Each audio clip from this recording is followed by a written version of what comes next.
નથી 80 ડોહ્યું છે પછી સબે રમજો ઢબો ઢાસ ઢબો ઢાસ તો જેના મંડાણા એના થઈ ગયા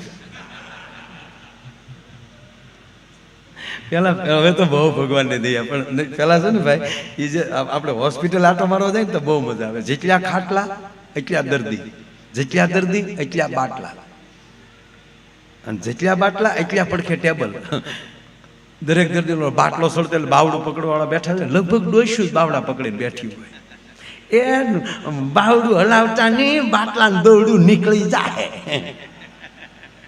એ જે બાવડા પકડીને 200 બેઠી હોય બહુ મજા આવતી જોવાની એમાં જે બે બાઈઓ ખબર કાઢવા આવે ને પછી બહુ મજા આવે મારી હું છું કમળો આવ્યો જાણે હાથ ઉપર આવ્યો હોય ત્યાં થોડી હામી બાઈ શું કે કમળો છે કે કમળી છે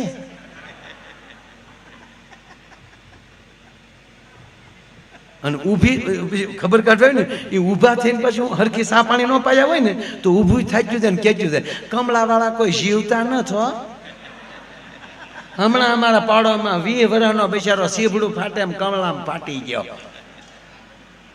તા તો ઓલો વાલો ને વેલા જેવું હું કીધું તને નથી કીધું તમને કાંઈ નહીં થાય લે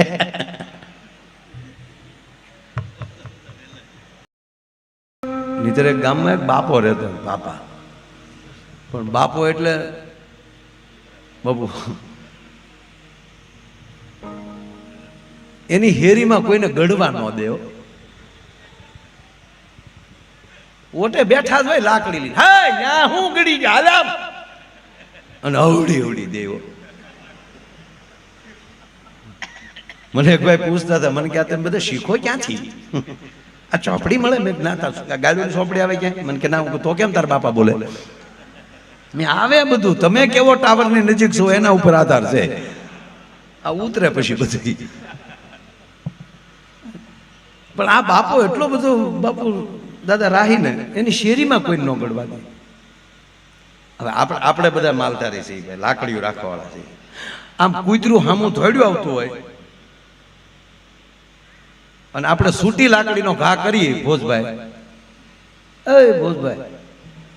આપણે સૂટી લાકડીનો ઘા કરીએ ફરફરતી લાકડી જવા દઈએ અને સૂટી લાકડીનો ઘા કરીએ કૂતરું હામું આવે છે તો કૂતરાના આગલા પગ ભાંગે પાછલા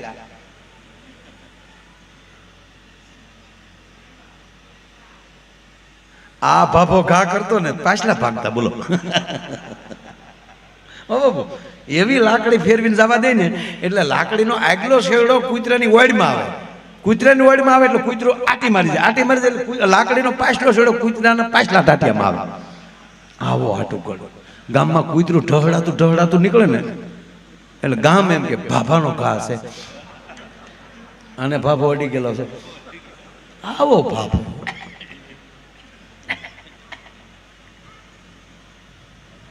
એમાં એક દીનો દીકરો નિમાણો બેઠેલો એ ભાભાનો દીકરો એટલે કોકે પૂછ્યું કે કેમ હાવ નિમાણો બેઠો કેમ નિમાણો બેઠો તો ઓલો બિચારો ધીમે ગઈ બોલ્યા મારા બાપા ગુજરી ગયા હે કે મારા બાપા ગુજરી ગયા તો ઓલો કે તારા બાપે પહેલી વાર એક સારું કામ કર્યું જે ગુજરી ગયો ને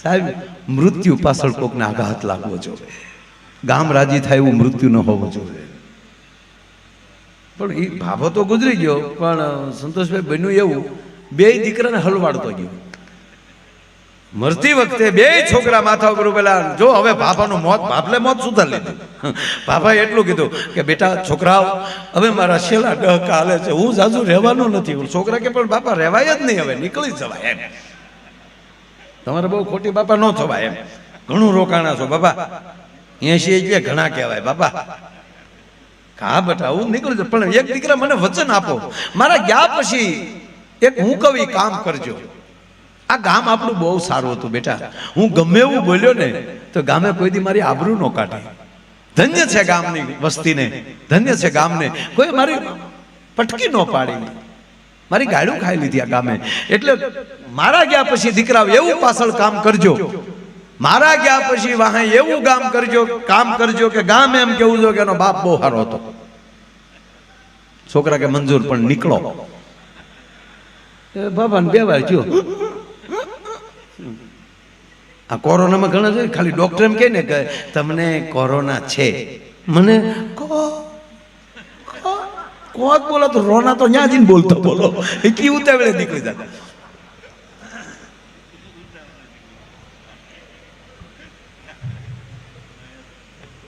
જોયો કોરોનામાં ઘણું એવું છે દાદા. કોરોનામાં ખબર જ નથી પડી કોના દાદાને કોણ લઈ ગયું. મારા પેલા તો શરૂઆતની પહેલી પછી લહેર કહેતા બોલો. પેલા બાપુ લીલા લહેર હતા, પેલા લીલા લહેર હતા. આ કોરોના આવ્યા પછી લીલા હકેલાઈ ગઈ એકની લહેર.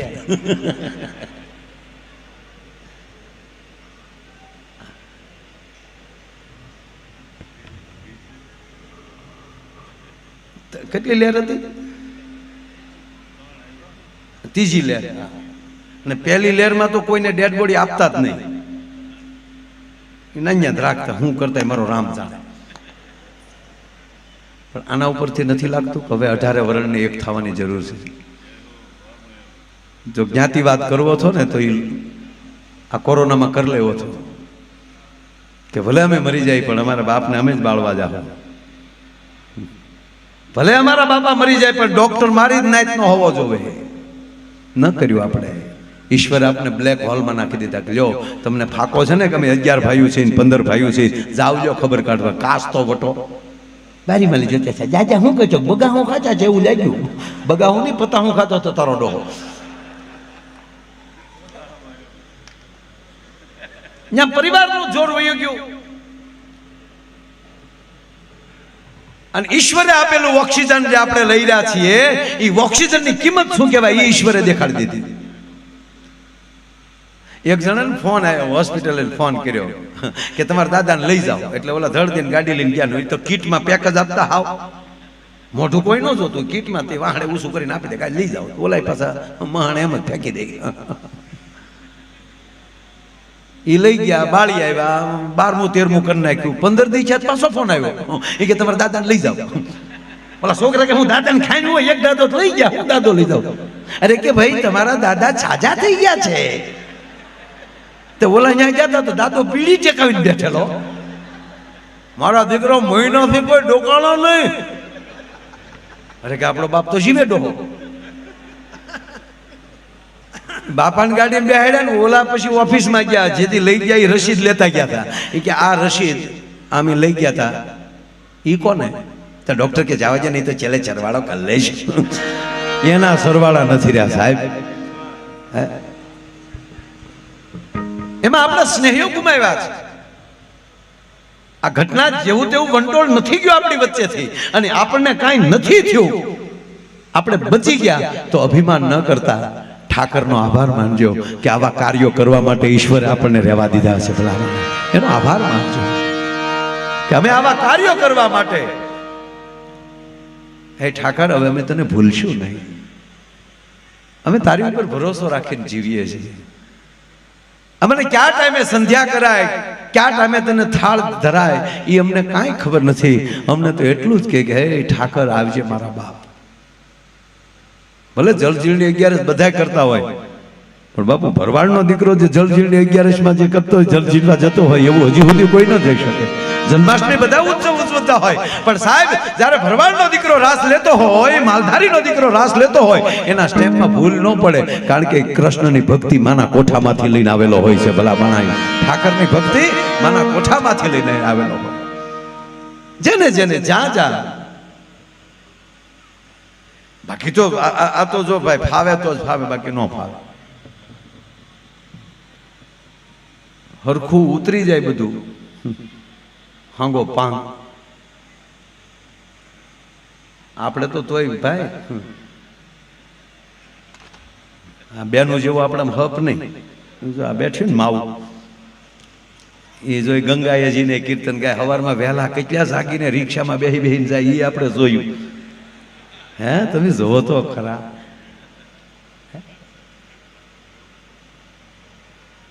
પછી બેનો ભેગા થઈ કોઈ દી વાતો સાંભળ્યો તમે? ઈ બેઠા બેઠા વાતો કરજો ને કોઈ દી સાંભળજો. એ તો હું આવીને પછી તાર ભાઈ બધું સારું છું. વાતે હાય છે. શક્તિ આવ્યા પેલા કાંઈ થાય નહીં. હે 8ના ફોન આવે તમે ફોન કરીને ફોન મૂકે અત્યારે નહીં કામ થાય, પણ તમે ફોન ઉપાડો ને જી જી ખબર પડી જાય કોનો ફોન આવ્યો. હોમ મિનિસ્ટરનો જ ફોન હોય, ભલ ભલા સીધી દોરીમાં હાલવા પડે. બોલો નહીં થવું જ જોઈએ, એ જ રીતે રહેવું જોઈએ, એમાં કોઈ સવાલ નહીં હો ભાઈ. હા કીધું કરવું જ જોવે. રાવણ જેવો રાવણ હતો, માં જાનકી સામે તલવાર કાઢી તા મંદોદરે કીધું એ ગોગો તલવાર તા તો રાવણ બચે તમે હારે લાગો. એ રાવણે જો તલવાર બેન કરી નાખતો હોય તો પછી એ ક્યાં કરો સાહેબ. ભગવાન કૃષ્ણ પણ વ્રજ કે એમ જો રમતો હોય, ગોપીઓ કે એમ રમતો હોય, અભિમાન નો આવી જાય ધ્યાન રાખવાનું રહે. શરદ પૂર્ણિમાના રાસમાં કૃષ્ણ આવે અને એક એક ગોપીને એક એક કાન, જેવી ગોપી એવો કાન. પણ સહેજ ગોપીઓની અંદર પેલા કૃષ્ણ દેખાય છે કારણ કે અહીંયા ભક્તિ પડી છે, પણ સહેજ અહંકારનો પડદો આવ્યો એટલે અડધા ગીતમાં કૃષ્ણ દેખાતો બંધ થઈ ગયો. પછી ફાફા મારે ક્યાં ગયો ક્યાં ગયો, એટલે મોજ લૂંટી લેવાય.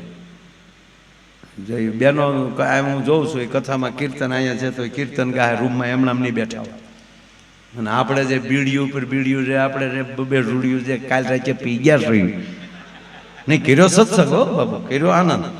હા એક વાત નબળી નહીં રાખી, ખૂબ આનંદ કર્યો. અને હજી આપણી તૈયારી છે કોઈને જાગવાનું હોય. અને મેં તો કૃષ્ણને બાપુ કીધેલું છે, મેં તો કાનુડાને કીધું કે કાના એવી હુતી રે જોયા કરું શામને, જાગું તો જીવન વયો જાય રે. હું જ્યાં હુતી તો મને સપનામાં ઈ આવ્યો,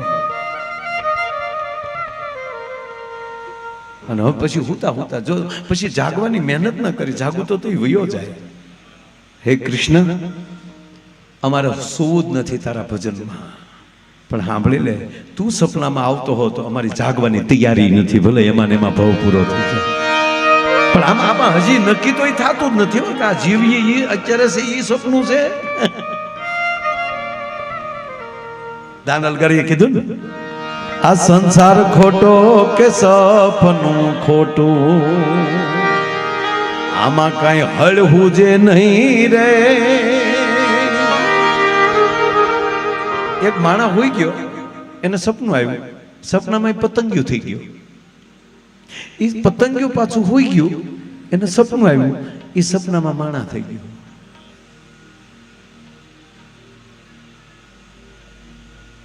હકીકત આપણે શું છે ખબર નથી, પણ હકીકત એ જ છે કે હકીકતમાં આવી લહેર મળે. જો આપણે હોના ધંધામાં જવું જ પડે. એક અમારો ધંધો એવો છે કે એક પંથને દો કાચ,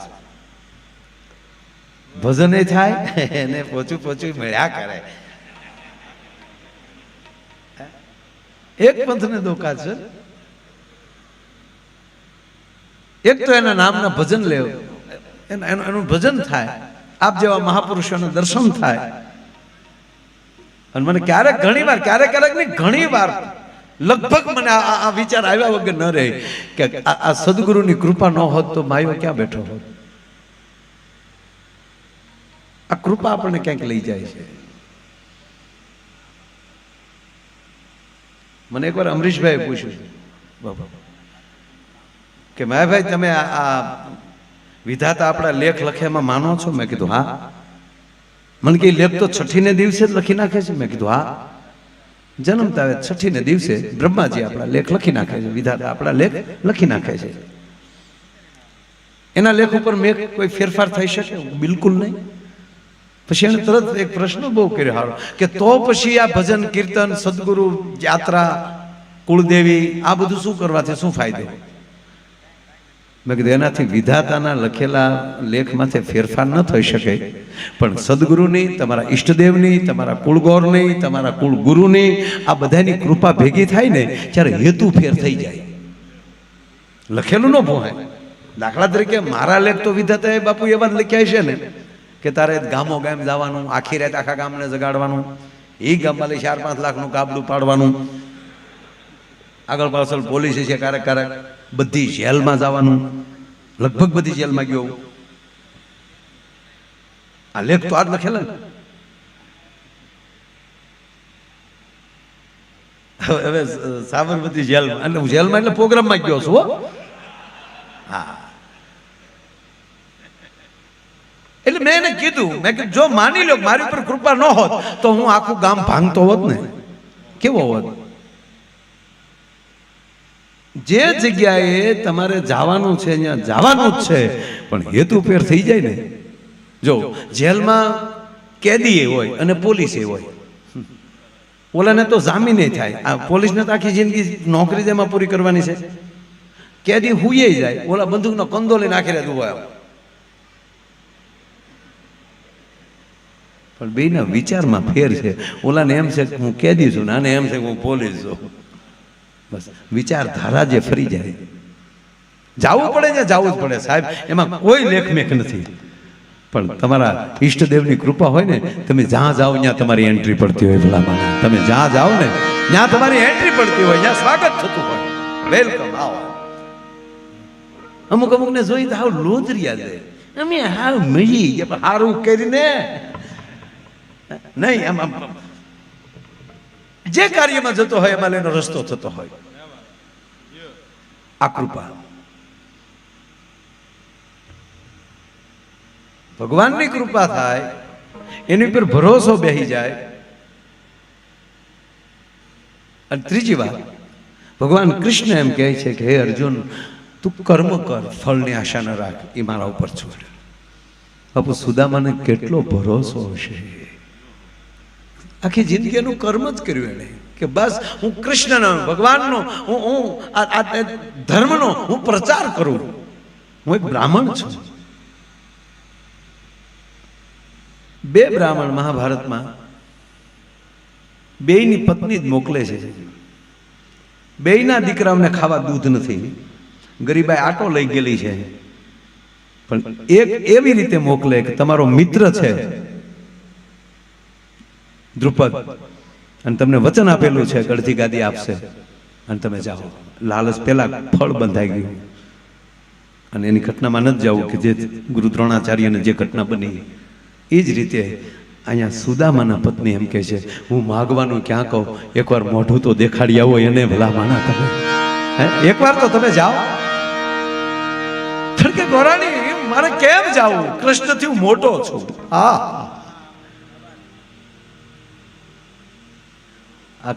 કથા બાપુ મને બહુ ગમે છે. ગોરાણી, હું યાચક ન બની શકું, હું લાંબો હાથ ના કરી શકું. ત્યારે ગોરાણીએ કીધું, મારો ધણી લાંબો હાથ કરી મને ન ગમે, પણ હું તાંદુલ લાવી છું, હું કાંઈક દેવા મોકલું છું. કારણ કે એને જેદુનું ગોકુળ મૂક્યું ને તેદીનું એને દ્વારકામાં તાંદુલ નહીં જોયા હોય છે. આપ જાઓ તાંદુલ એને તાંદુલ આપી આવો, એને તાંદુલ દેવા, એને દેવા જાઓ. ઈશ્વરને કંઈક ધરવા જવાની મહેનત કરશો ને, તે ધરણીધરી એવો છે, તમારું ધરેલું અનેક ગણું તમને પાછું આપશે. આ ભાગવતમાં તમે ભલે બે પરિવાર જે ખર્ચો કરી, સાહેબ અત્યારે માયો આયર સાક્ષી ગંગાની હાજરીમાં કહું, આ કથાની હાજરીમાં કહું, આજથી તમારા દિવસો લખી લેજો. તમે અહીંયા જે ખર્ચો કરો છો એના કરતા જો અનેક ગણું મુરલીધર ન આપે ને તો સાહેબ એને તમે કર્મ કર્યું ન કર્યું.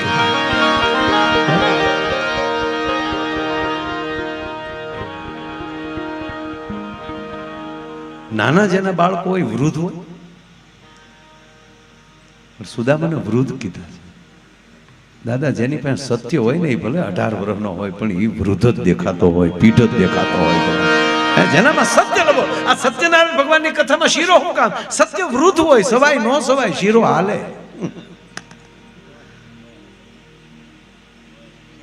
22 વર્ષનો યુવાન સત્ય બોલતો હોય જાહેરમાં તો લાગે કે કોક પીઠ બોલે છે.